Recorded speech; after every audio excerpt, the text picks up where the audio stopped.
Babita Deokaran was shot multiple times outside her home in Winchester Hills, Johannesburg on the 23rd of August. The senior official at the Provincial Health Department was a key witness in an investigation into tender fraud surrounding personal protective equipment. Her family describe her as a pillar of support. Babita was a very loving, caring person in the family, someone who was looked upon as a leader and a mentor, very often sought for her advice and her assistance. You know, Babita was the life of our family.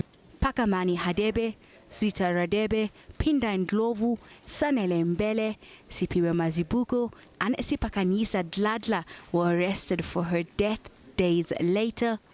While relieved at the arrest, her family are still reeling from the callous action.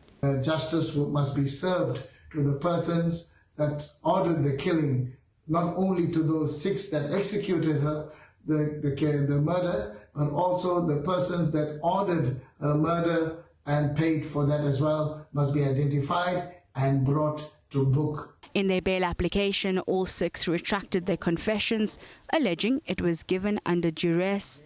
But accused number 1's evidence was the most damning.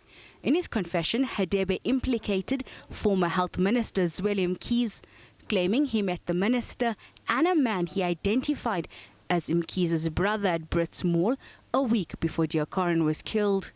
When applying for bail, Hadebe made a U-turn, saying he'd confessed to stop the assault by police.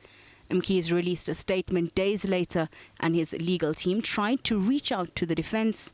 In the last appearance, the state told the court that at this stage, the former minister is a person of interest. Legal experts explain that a confession needs to be given freely and without coercion for it to be admissible in a court. Confessions have to be made freely and fairly and without any coercion, etc. If it is borne out that those confessions were elicited as a result of pressure and stress, then no court of law will accept that, because every person has the right to be presumed innocent. The men are applying for bail.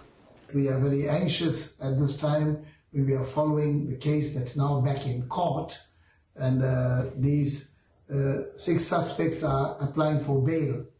And you know, the reasons they're giving are very flimsy, and some of them are talking about their rights as prisoners, and they're talking about the inconveniences that they are facing in prison.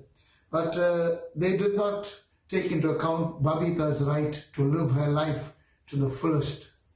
They thought nothing about terminating her life.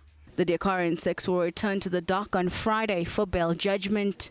Hasina Gori, SABC News, Johannesburg.